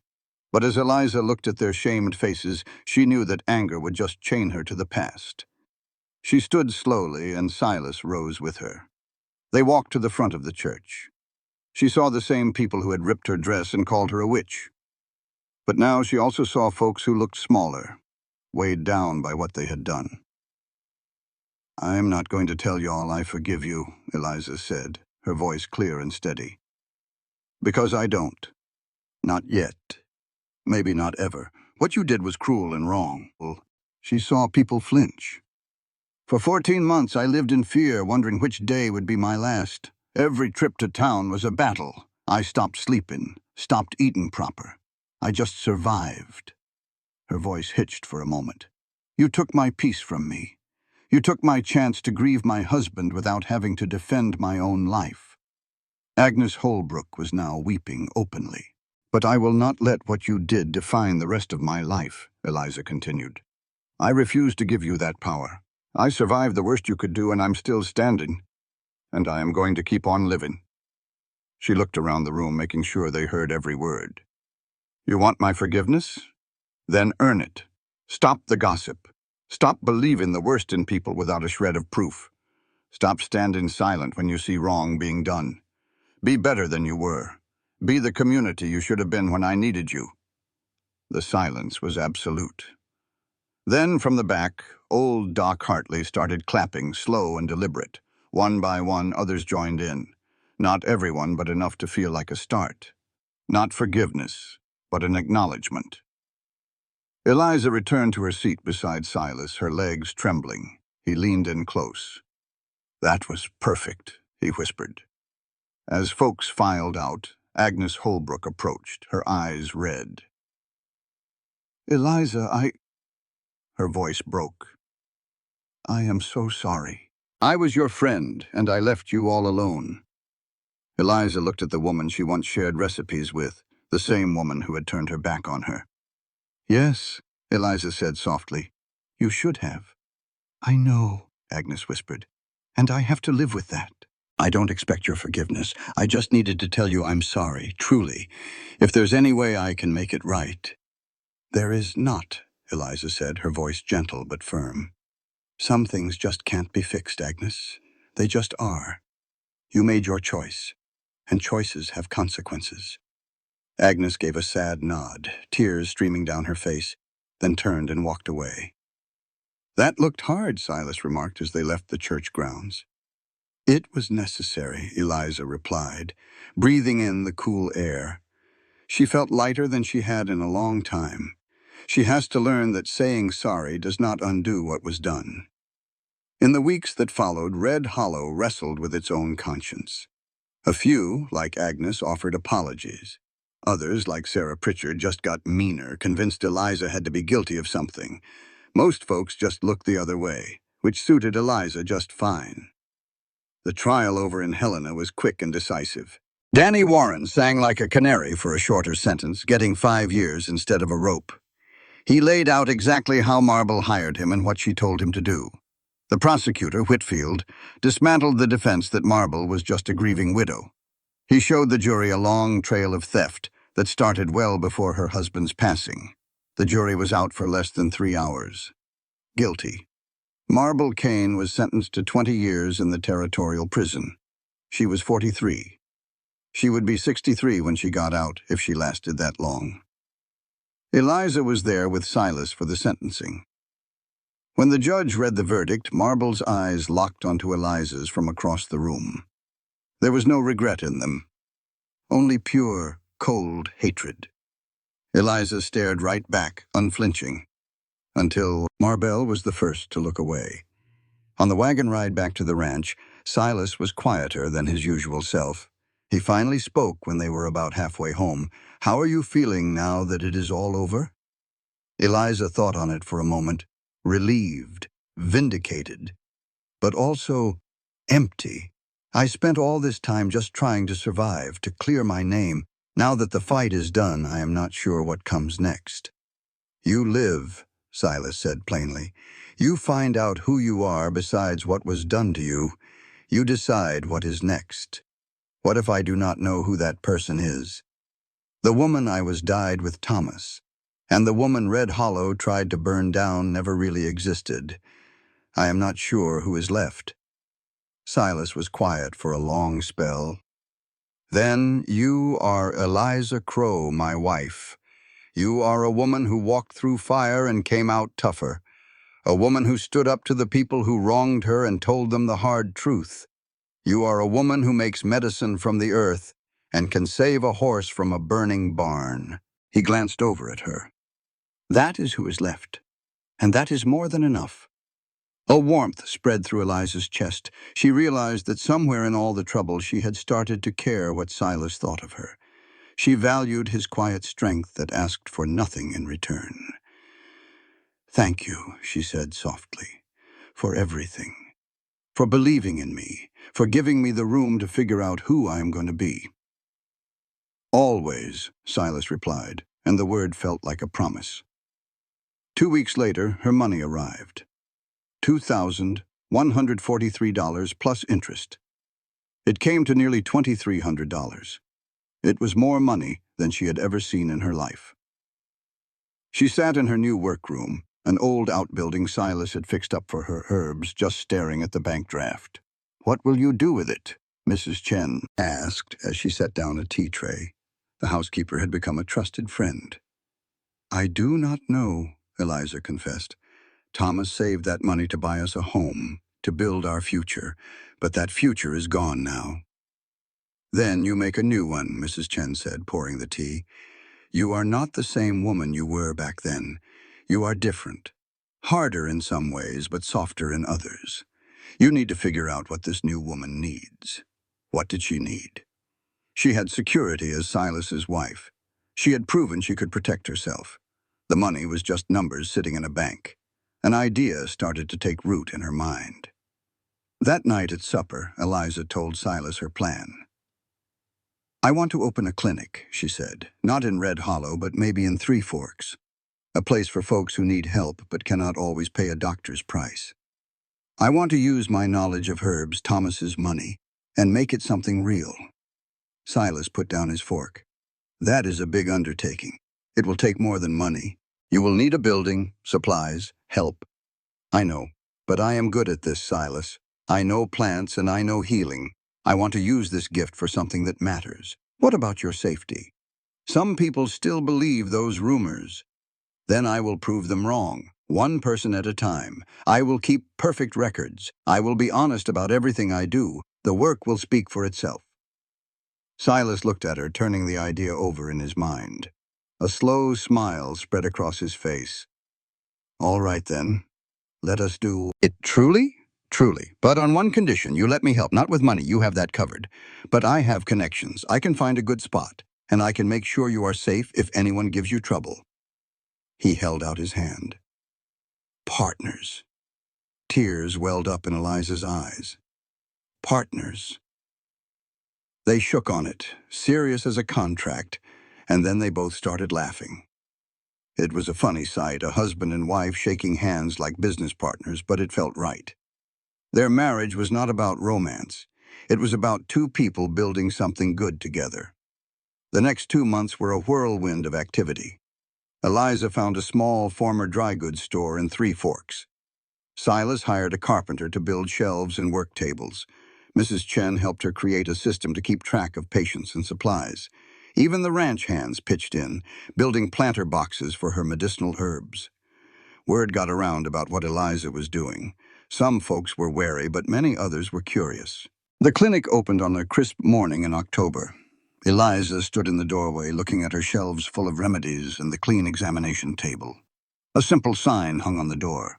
Moore Clinic, herbal medicine and care. All welcome. She kept Thomas's last name on the sign. The money that built this place came from his hard work and his love for her. He deserved to be remembered for something good. Her first patient, a miner's wife with a bad cough, walked through the door within the hour. A cough that had lingered for 6 weeks. Eliza checked her over and prescribed a syrup of horehound and wild cherry bark. The woman paid 50 cents and left. The next patient was a child with a rash, then an old man with aching joints. Soon her little clinic was busy every single day. By the end of the first month, word had spread clear past Three Forks and into the mining camps. Folks started riding in from a day away, sometimes more. They heard about the widow whose medicine worked and who treated everyone with kindness, whether they could pay or not.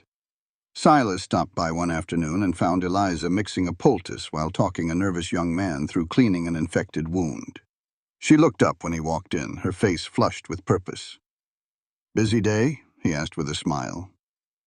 "Every day is busy," she said, wiping her hands on her apron. "It's wonderful.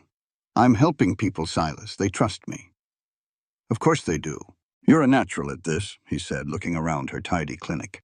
"Thomas would be so proud of you." A familiar ache of grief touched Eliza's heart, but it was softer now. "I hope so. I like to think his dream for me came true, just not in the way either of us figured." Silas reached out and gently tucked a stray piece of hair behind her ear. The small gesture made her breath catch. "He would be," Silas said again.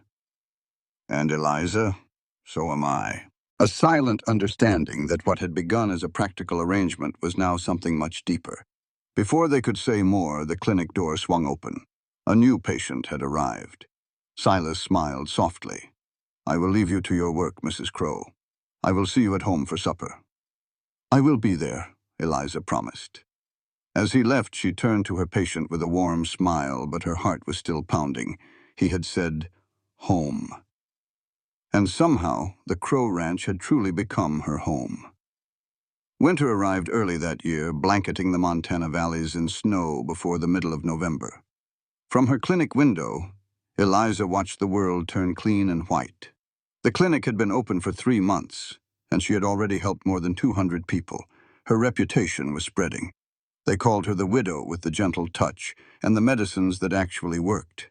She had even hired a helper, a young woman named Catherine who had lost her husband in a mining accident. Catherine was a quick learner, and it felt good to pass on her knowledge. The door chimed, letting in a blast of cold air. It was Doc Hartley, bundled up so tight he looked like a bear. He stomped the snow from his boots. "Came to see what all the fuss is about," he announced gruffly. "Figured it was time I met my competition." Eliza smiled. "Hardly competition, Doc. We are just two different folks trying to keep people healthy." "That is what I was hoping you would say," he grumbled, shuffling further inside. In her clinic, Doc Hartley was looking over her shelves of herbs. "You grow this all yourself?" he asked, impressed. "Most of it," Eliza confirmed. "And I keep detailed records of everything." She showed him her book, filled with notes on every plant and every patient.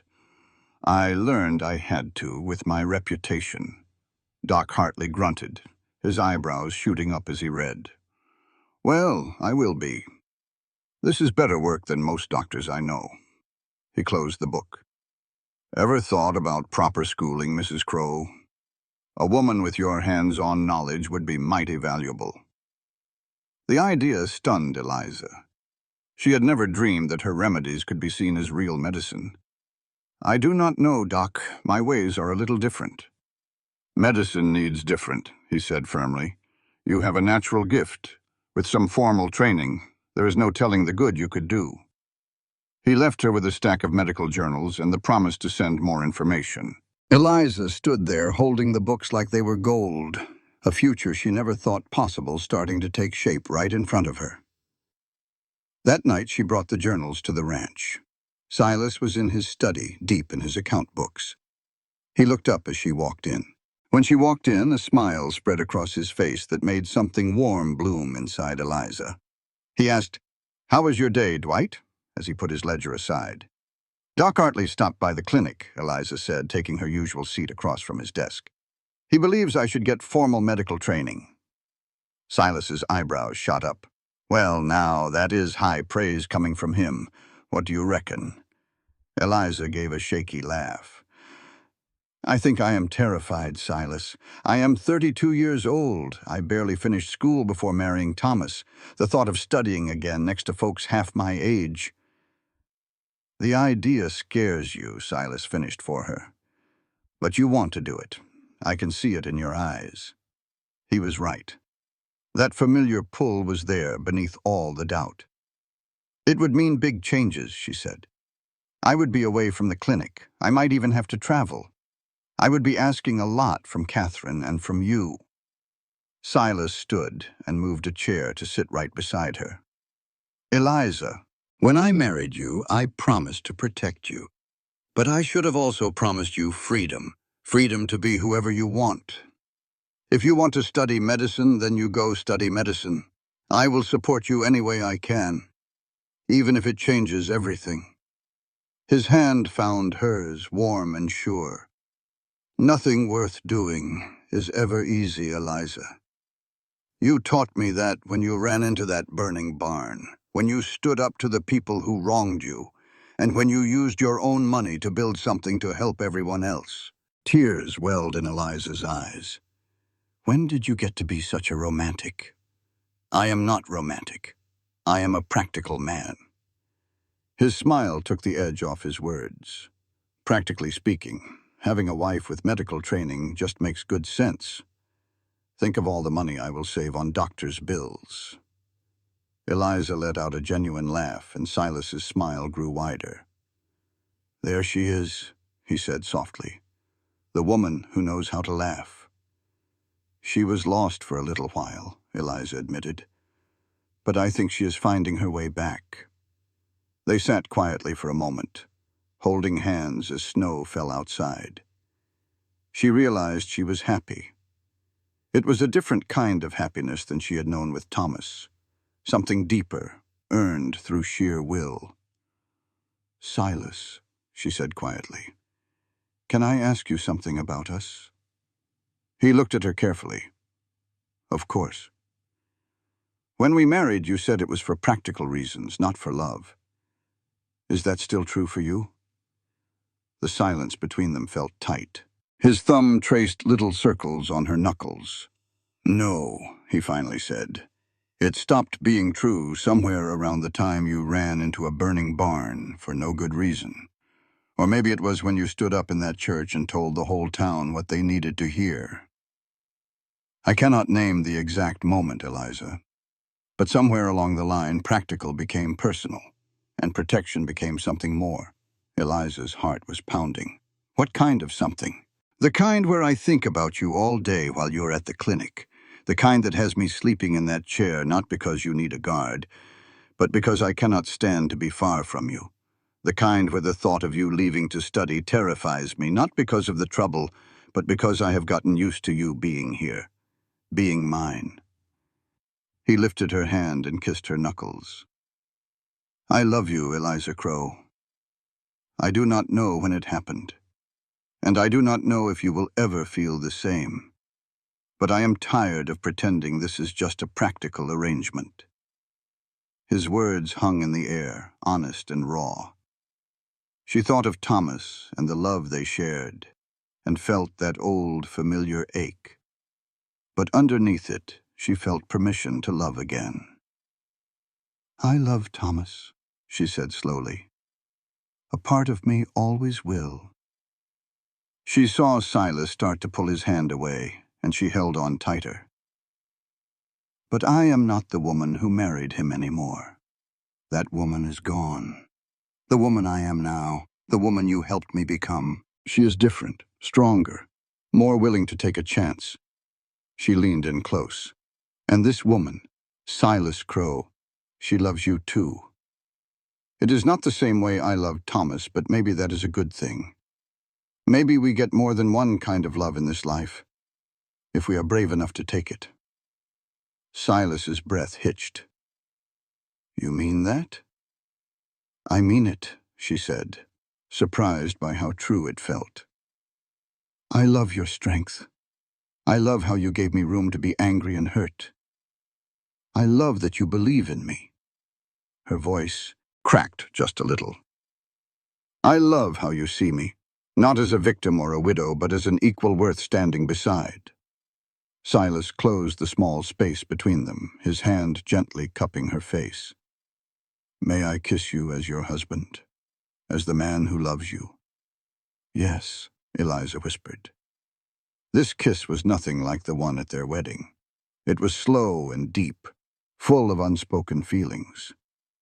It tasted like a new beginning, like trust that had been earned. When they finally parted, he rested his forehead against hers. "So, what happens now?" he asked. "Now?"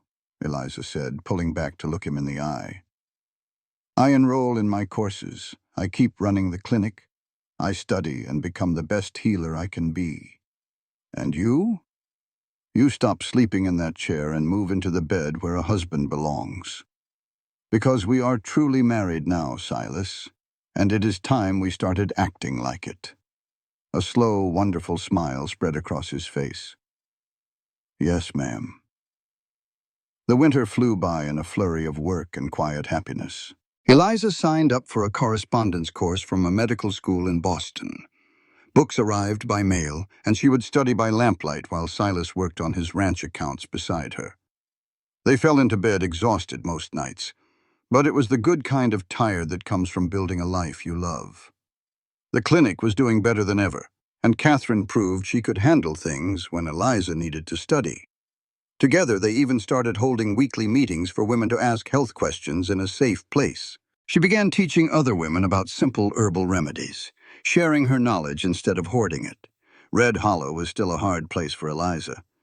A few people from town started visiting her clinic, swallowing their pride to ask for help. Eliza treated them all the same, but she never forgot who had stayed silent while she suffered. Agnes Holbrook came by one time for her son's terrible cough. The visit was tense, but they were polite to one another. Sarah Pritchard never came, but Eliza heard from Catherine that Sarah had tried to spread rumors about the clinic, only to be quieted by the very people who had been healed there. In March, a full year after Thomas's death, and nearly a year since her wedding to Silas, Eliza made up her mind. She rode to Red Hollow all by herself for the first time since Marbell's arrest. She walked right through the town square where they had nearly killed her. People stared and whispered, but this time, no one dared come near her. She went to the cemetery on the hill and found Thomas's grave. The headstone was simple, with his name and dates carved on it. Someone had left flowers. Eliza knelt in the grass, tracing the letters of his name. "I am sorry I have not been back before now," she whispered. "It was just too difficult to face this place. I was not strong enough." The wind sighed through the pine trees. "I am happy now, Thomas. I never thought I would be again, but I am. I am doing good work, helping folks. And Silas," she smiled through her tears, "Silas is a good man. He is different from you, but good. I think you would have liked him. I think you would have approved." She stayed for a long while, finally saying all the things she needed to say to the man who could not answer back. When she stood up to leave, she felt a little lighter. The sadness was still there, and always would be. That pain was still there, but it didn't run her life anymore. As she headed back to her horse, she saw Doc Hartley at the cemetery gate. He nodded. "Figured I might find you here today." He knew it was the anniversary. "For what it's worth, Mrs. Crow," he said, walking beside her, "I'm mighty glad you made it through what this town put you through. And I'm glad you didn't let it make you hard." "Oh, I'm hard some days," Eliza said with a straight face. "But I decided that can't be all I am." "That's wisdom right there," the doc said. He told her she had the makings of a great doctor and shouldn't let anything stop her from going to a real medical school back east. The summer flew by. The clinic got so busy they had to expand into the building next door. Eliza even went to a medical conference in Denver. Silas went with her, and for 3 days they acted like tourists, holding hands and just being together. It was the honeymoon they never got. On their last night, Silas turned to her. "What would you think about growing the ranch?" he asked. "How do you mean?" "Well, I was thinking about what you said about second chances. There are other women out there like you were. Widows, women who've been wronged and need a safe place to start over. We could build 'em cottages, give 'em real work." Eliza's heart just about burst. "Silas, that's a huge thing to take on." "I know," he said, taking her hand. "But we can do it. We know what it's like to have nothing and nobody. We can help a few folks, and that seems like a good thing to do." "Yes," she said, her eyes getting misty. "Yes, it really is." They planned the whole train ride home. Before they knew it, construction had started on the first little houses. Not everyone was happy about it. Some other ranchers grumbled about bringing that kind of woman into the valley. Silas went to a cattlemen's meeting and set them straight. "My wife was that kind of woman once," he said, his voice ringing out. "Innocent, but folks judged her anyway. She survived because one person gave her a chance. If any of y'all have a problem with us doing the same for others, you can take your business and get off my land for good." Nobody argued. The first woman, a widow named Margaret with 3 small children, arrived in August. She was a godsend in the kitchen. Soon 2 more women came, each with a story that sounded a little too much like Eliza's own. By the fall, the ranch was a different place. 6 families now lived in the cottages, and you could hear children laughing in the evenings.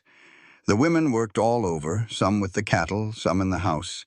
They were a community, looking out for each other. Eliza knew this was her real legacy. It wasn't just the clinic or her medical books. It was this safe harbor she and Silas had built. In October, a letter came. She'd been accepted to the medical school in Philadelphia. She left the letter on the kitchen table for 3 whole days before she could talk to Silas about it. "Philadelphia's a long way off," she finally said one night. 2,000 miles. I'd be gone for months at a time." "I know," Silas said, not looking up from his work. "Catherine can run the clinic. The women here can handle things. I reckon I can manage a few months without you." He finally met her gaze. "You have to go, Eliza. This is your dream. I won't be the man who holds you back." It'd be easier if you asked me to stay. Maybe, he said, walking over to her. But I didn't marry you to keep you small. Go to Philadelphia, be a doctor, and come home when you can. I'll be right here waiting, he promised. What if it changes us? Then it changes us. But I'd rather have a wife who's all she can be, even if I have to share her with the world. The winter was spent getting ready. Eliza taught Catherine everything she could. She and Silas spent their evenings close, making memories that would have to last. Then, in April, just 1 month before she was supposed to leave, Eliza found out she was pregnant. It hit her like a ton of bricks. A baby. Silas's baby. A child that would tie her to this land, this life. A child that made medical school seem nearly impossible. She told Silas that night. She saw the shock, then the pure joy, and then the worry cloud his face. "You're supposed to leave in a month," he said softly. "I know. This changes it all." Eliza put a hand on her flat belly. "I don't know what to do, Silas. I want this baby so much, but I still want to be a doctor." They talked all night long. By morning, they had a plan. It wasn't perfect, but it was something. Eliza would put off school for 1 year. She'd have the baby and get settled. Then she would go the following year. It would be harder, but women did hard things every single day. The pregnancy was easy enough, but it left her bone-tired. She worked at the clinic until she was 6 months along, then finally turned it all over to Catherine. The women on that ranch gathered around Eliza, preparing her for motherhood. They shared old advice and handed down baby clothes, the kind of wisdom that only comes from living it. That December, a fierce snowstorm trapped the valley for 3 whole days. And right in the middle of it all, Eliza gave birth to a daughter. Mrs. Chen and Catherine stayed by her side through the long, difficult labor. When it was all over, she held a tiny, perfect baby girl who had Silas's eyes and her own dark hair. Silas cradled his daughter for the very first time, his voice thick with emotion. "What should we name her?" he asked. Eliza thought about the long road that brought them to this moment. She thought about being a widow and the woman she had become. She thought about all the women who had been cast aside but found their way to this ranch, to this second chance. "Hope," she said. "Let us call her Hope." When Hope was about 15 months old, Eliza enrolled in medical school. She traveled to Philadelphia with the baby and a young woman named Julia, who had escaped a bad marriage and was glad to help care for Hope. Medical school was every bit as hard as Eliza had feared, but more rewarding than she could have imagined. She was older than her classmates in raising a child, but she had practical experience they could not hope to match. She learned to mix her knowledge of herbs with modern medicine. Every summer and Christmas, she came home to Montana, and her reunions with Silas were sweet enough to get her through the long months apart. They wrote letters constantly, filling pages with the details of their days, keeping them close despite the miles. In her 3rd year, while working at a charity hospital, Eliza treated a young woman who had been badly beaten by her husband. As she tended to the woman's wounds, Eliza felt a familiar sorrow. She knew this story all too well. "You do not have to go back to him," Eliza said quietly. "There are places to go, people who will help." The woman looked at her with bruised eyes. "Where? I have no money, no family." Eliza wrote down the address of the Crow Ranch. "Go here. Tell them I sent you. It is not charity, you will earn your keep. But you will be safe, I promise you that." In that moment, Eliza understood her purpose. This was why she had survived all the cruelty. So she could stand before other broken women and say with total certainty, "You can survive this. You are not alone." Eliza graduated from medical school in the spring of 1879. She was one of only 12 women in her class. Silas traveled to Philadelphia for the ceremony, bringing 3-year-old Hope with him. Together they returned to Montana, where Eliza opened a second clinic in Red Hollow. The decision shocked everyone. Red Hollow was the town that had nearly destroyed her, but she was returning not as a victim, but as a doctor. Agnes Holbrook was her first patient. She brought in her youngest child, who had a terrible cough. "I do not deserve your help," Agnes said, her voice filled with old shame. "But my boy does." Eliza examined the child and then met Agnes's gaze. "If you want to make amends, then speak up the next time you see someone being wronged. Do not let silence be your weapon again." Others came all day, people who had hurt her and people who had just stood by and watched. She treated them all with the same professional, firm compassion. By the end of the week, even Sarah Pritchard had come for medicine for her granddaughter. No apology was offered, and Eliza expected none. She was a doctor, and doctors help people. The clinic thrived, combining modern medicine and herbal knowledge and treating all people with dignity. The ranch continued to grow as well. By 1882, 23 families lived on Crow land, building a community that was part refuge and part new beginning. They started a school and a cooperative where women could sell their crafts. Eliza and Silas had 2 more children, a son they named Thomas, and a daughter they called Catherine. Their family was loud, chaotic, and full of joy. On a cool autumn evening in 1885, 9 years after their wedding, Eliza and Silas sat on their porch, watching the sunset. Inside, their children were arguing over chores and practicing the piano poorly. Across the valley, lights began to glow in the small cottages of the community they had built. "Do you ever regret it?" Silas asked suddenly. "Marrying me? Missing out on a normal life?" Eliza looked at the man who had saved her, challenged her, and given her the freedom to become herself. She thought of the broken woman she had been and the doctor and mother she was now. "Never," she said firmly. "Not for one single moment. The hard times are what change you, Silas. They make you stronger. You gave me the chance to choose who I would become, and I chose this."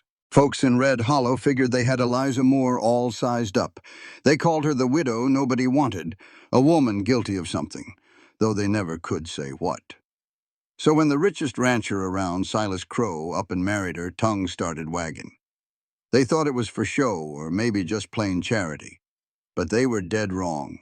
This ain't a story about a knight in shining armor. It's about a woman who learned that true salvation is something you build with your own 2 hands, and that living well is the only answer to a world that tries to tear you down. Eliza settled against her husband's chest, a peaceful feeling she was still getting used to. "I chose you," Silas told her, his voice low and sure. "This work, this life, I'd choose it all again." Inside, their daughter Hope was banging on the piano, making a joyful, terrible noise that made them both chuckle. This life wasn't perfect, but it was theirs. Silas hadn't rescued her. He just saw the fight she had left in her, the strength she'd nearly forgotten was there. He gave her a partnership, and with it the freedom to save herself. And Lord, did she ever. Eliza took that chance and built a place of healing and hope right in the middle of a town that had scorned her. She proved every single day that you don't fight cruelty with more cruelty. You fight it by living a full and free life. You choose every morning to be more than the names they tried to call you. As the sun set over the big sky, Eliza held her husband's hand and listened to her children laughing. She had faced the worst folks could throw at her and built something beautiful from the ashes. She had loved, lost, and found a different kind of love, one that stood right beside her. It was the kind of love that says, "I see every stubborn, brilliant piece of you, and I still choose you." Years later, folks would ask if she regretted the hard road that brought her to this good place. She always said the same thing. "I regret it had to be so hard. I regret any woman has to fight those battles. But do I regret where I ended up? Never." In the end, making your own choice is the only freedom that really counts. The story of Eliza Crow became a Red Hollow legend. Not some fairy tale, but a real testament to what a person can endure. It was a story about how the best partnerships are built on respect and a shared promise to make something that matters. And up on a hill where her first husband Thomas rested, wildflowers bloomed every spring. Nobody knew for sure who planted them, Maybe it was a neighbor trying to make amends, or maybe it was just the land itself paying tribute. But the clinic doors stayed open. The ranch welcomed anyone who needed a hand, and the Crow family thrived. It just goes to show you, sometimes the most unexpected roads lead you right where you were always meant to be. And that, in the end, was more than enough. This content was carefully researched, developed, and manually edited by our team to deliver meaningful stories with valuable life lessons. Every narrative is crafted to entertain, inspire, and empower our audience. We believe that great stories can change lives, and we are committed to bringing you content that matters. Thank you for being part of our community.